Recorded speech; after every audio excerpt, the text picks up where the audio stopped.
Hello student, welcome to VK tutorial. Today we are going to start a first lesson of class 10 science part 1 that is gravitation. ठीक है, अभी gravitation के बारे में, अब gravitation क्या है, ग्रेविटेशनल फोर्स क्या है, इसमें और क्या क्या आप पढ़ेंगे, जैसे केपलर्स लॉ हो गए, न्यूटन्स लॉ और सर्कुलर मोशन, सेंट्रीपिटल फोर्स, बहुत सारी चीज़ें हैं इसमें पढ़ने के लिए. ठीक है, तो हम लोग स्टार्ट करते हैं. तो जो आपके टेक्स्ट बुक में जो पहला क्वेश्चन पूछा है कि उसका इफेक्ट, फोर्स का इफेक्ट कहाँ पर आपको ऑब्जेक्ट के ऊपर अगर पड़ रहा है तो क्या क्या चेंजेस होंगे. ठीक है, अगर किसी की वो फोर्स अप्लाई, किसी ऑब्जेक्ट के ऊपर फोर्स अप्लाई होगा तो क्या क्या चेंजेस होंगे.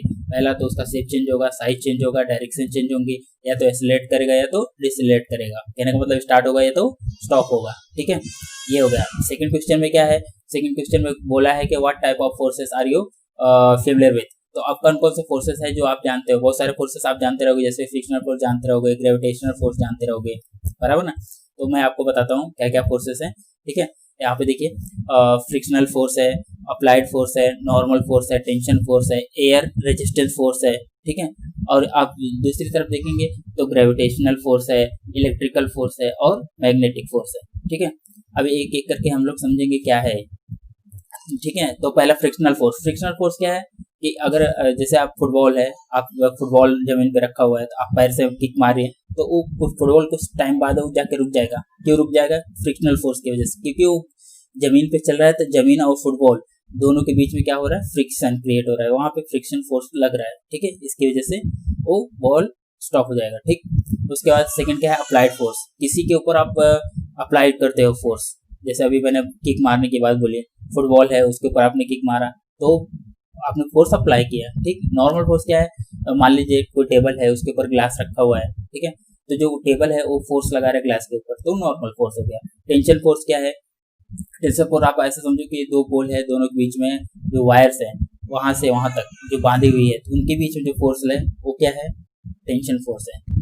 Air resistance force. Air resistance force में क्या होता है कि हवा, जो कोई भी ऑब्जेक्ट है वो हवा में, उसके ऊपर एक तरह से फ्रिक्शनल फोर्स ही है बट हवा के थ्रू है. आप ऐसा समझो, कोई प्लेन उड़ रहा है तो हवा उसके ऊपर एक्ट करेगा. जैसे मैंने आपको एक वीडियो बनाया है फ्लैप 3 और फ्लैप 4 के बारे में, वो वीडियो जरा जाके देखना, वहाँ पे भी मैंने आपको बताया है. ठीक है, तो ये फोर्स हो गया.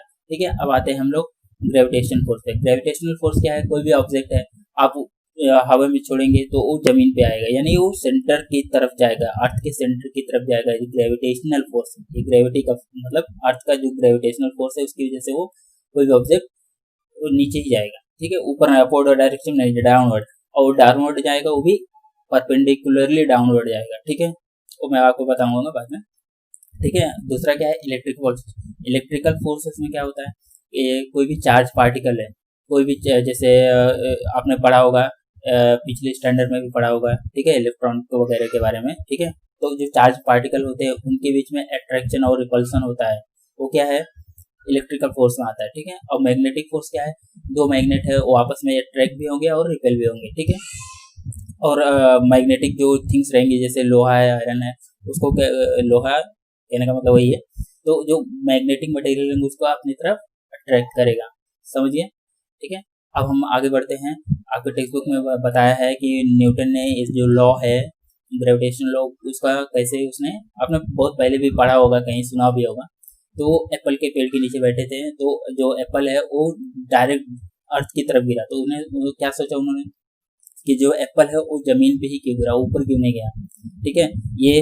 और दूसरा क्या सोचे कि ये जो है वो स्ट्रेट ही क्यों गिरा, वो दूसरे एंगल पे क्यों नहीं गिरा.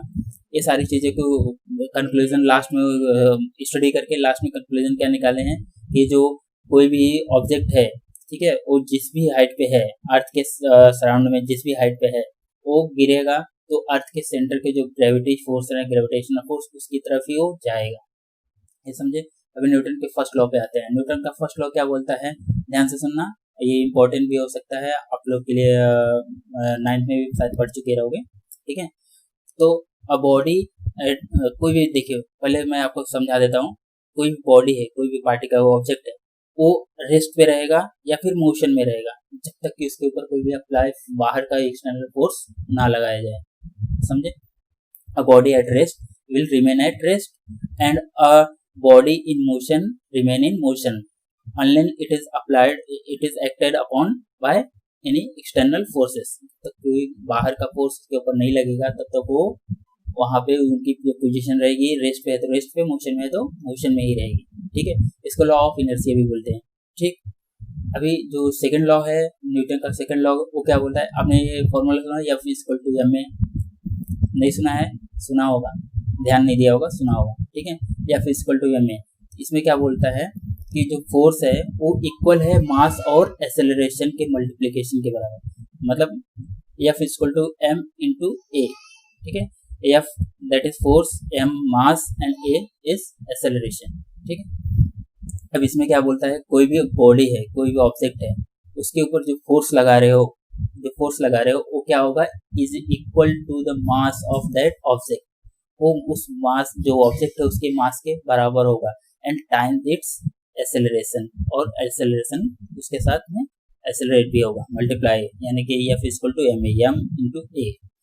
ठीक है, थर्ड क्या है, थर्ड लॉ क्या है, अरे मैं तो भूल गया, थर्ड लॉ क्या है, बहुत सिंपल सा लॉ है, आपने पढ़ा होगा, नहीं पढ़ा, every action there is a equal and opposite reaction, एकदम सिंपल सा। ठीक है, अब इसमें क्या है कि अगर आप एग्जांपल ले लो, आप फुटबॉल हो या फिर बॉल ही हो, नॉर्मल बॉल हो, उसको आप दीवार पे मारो तो वो दीवार पे जाके चिपक जाएगा, नहीं, रिटर्न आएगा, समझे, ये है न्यूटन का थर्ड लॉ। अब आगे क्या है, सर्कुलर मोशन और सेंट्रीफ्यूगल फोर्स, ये सब चीज़ें हैं। तो फिलहाल में हम लोग इतना ही, इस वीडियो में इतना ही रखते हैं। ठीक है, okay student, take care, bye.